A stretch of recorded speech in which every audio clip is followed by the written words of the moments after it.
Hello everyone, and welcome to a Minecraft tutorial. And I'm going to be showing you how to use this structure block. So, first up, obtaining, okay? In order to obtain the structure block, you need to have command or cheats enabled. It will not work unless you have cheats enabled, okay? That's something important. And then you want to type /give @s struct like that, and then you press tab and it will autofill the first one. In this case, it's structure underscore block. Sorry, can't speak very well sometimes. And then you want to tap enter or whatever key you have it bound to.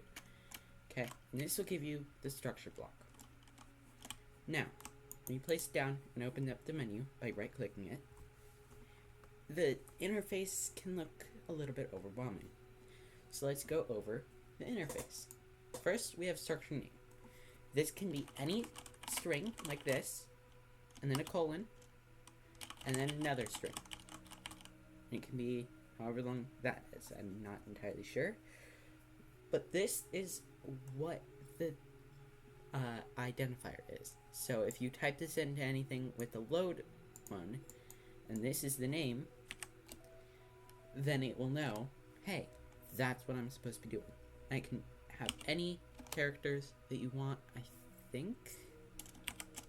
Yeah, any characters. Which means that it gives you some free form. What I like to do is A:\A.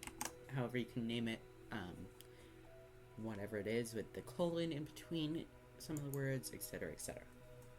So then we have the size, which this one is pretty self-explanatory. Sorry.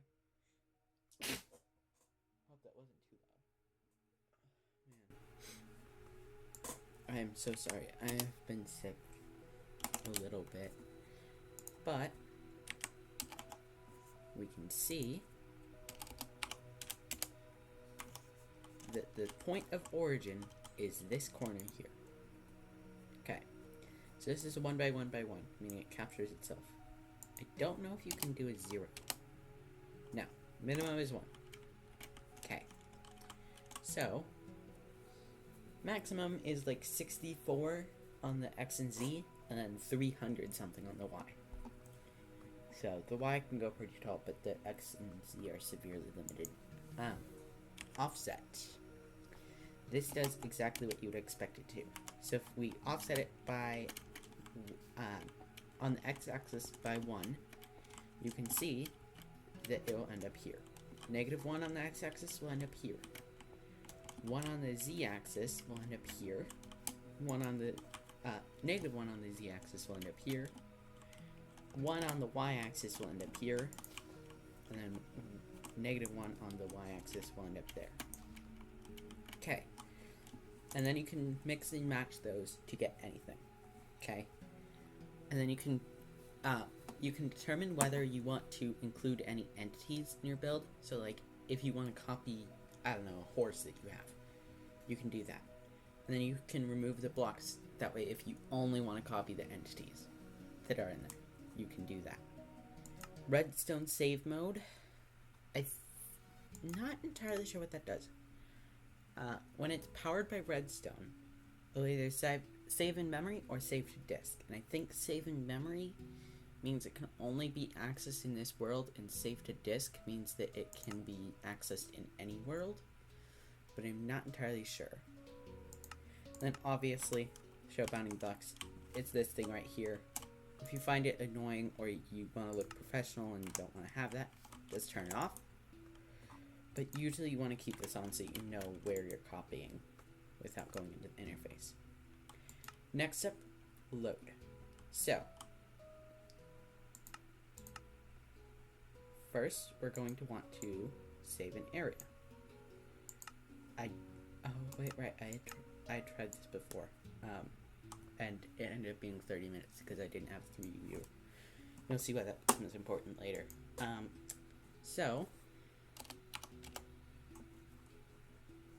Load it just loads whatever is saved. So if you have load and you type in the name of whatever file you created, then tell it how far to offset it, and then include entities, same thing.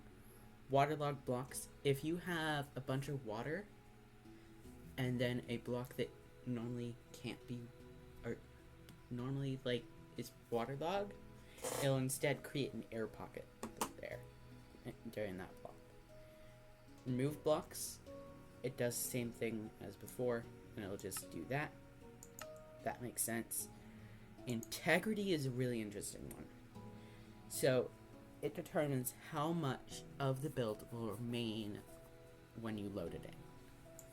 Seed determines what blocks the integrity does or doesn't remove.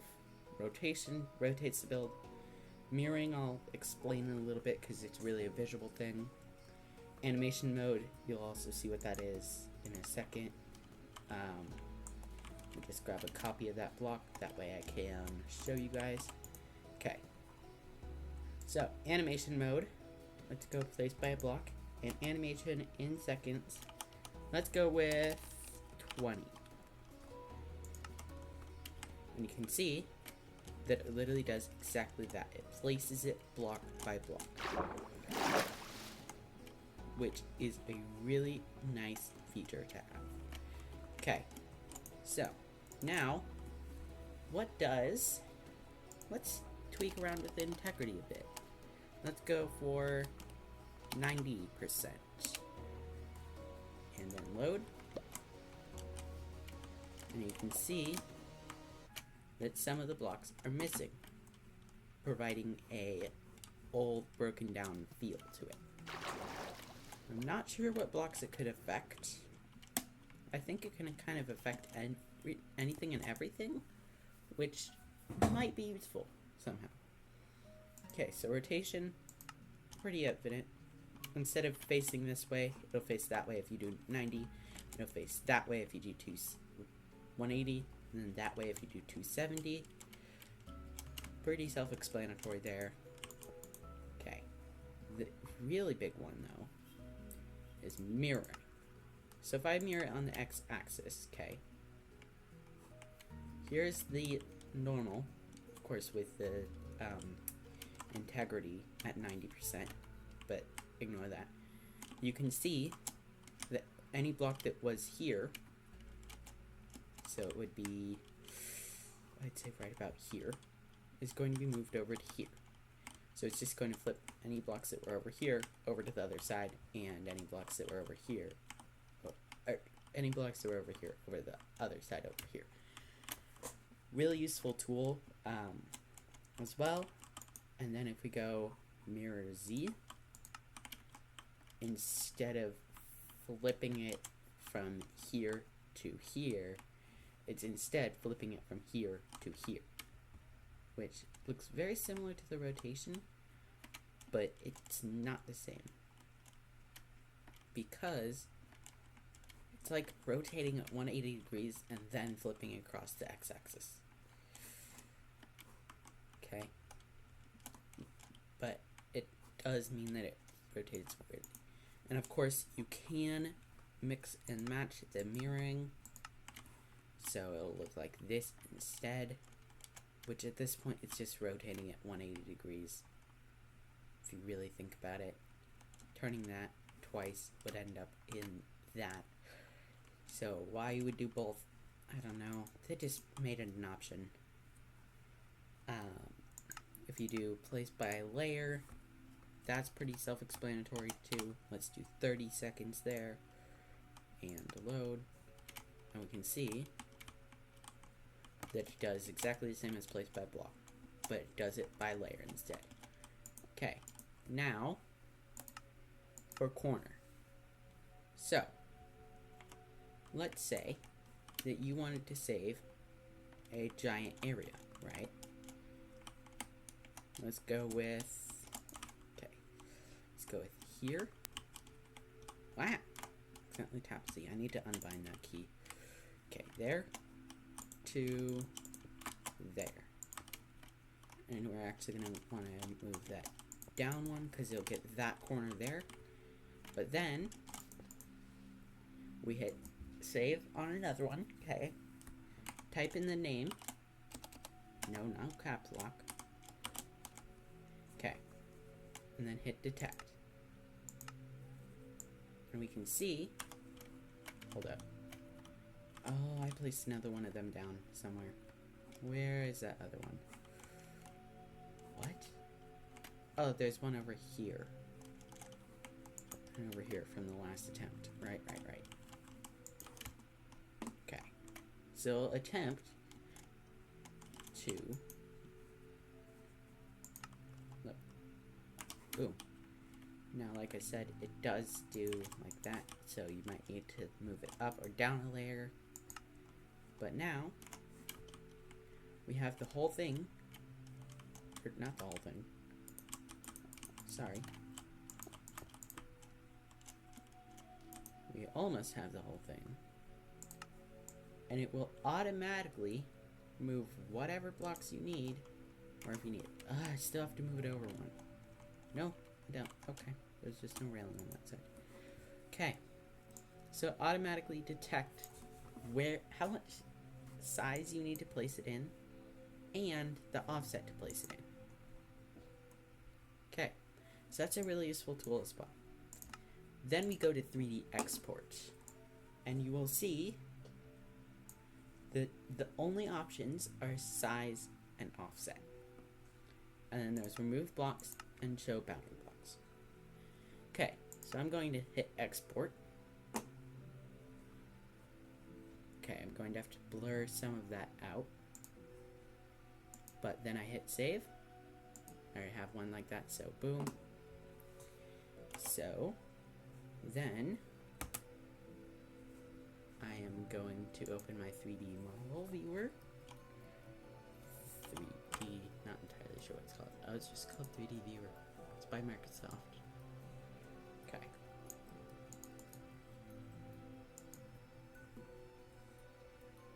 Actually I'm gonna grab this one and put it up here. So hopefully I don't have to blur out another thing. But for me it's file and then open. And then you want to double click whatever file you have. And there it is.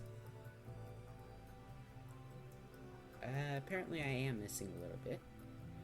But Minecraft tries its best to render whatever you have in the bounding box in a 3D model, which is super cool, if you ask me, and super useful for, I don't know what. I'm sure you guys could find it use though.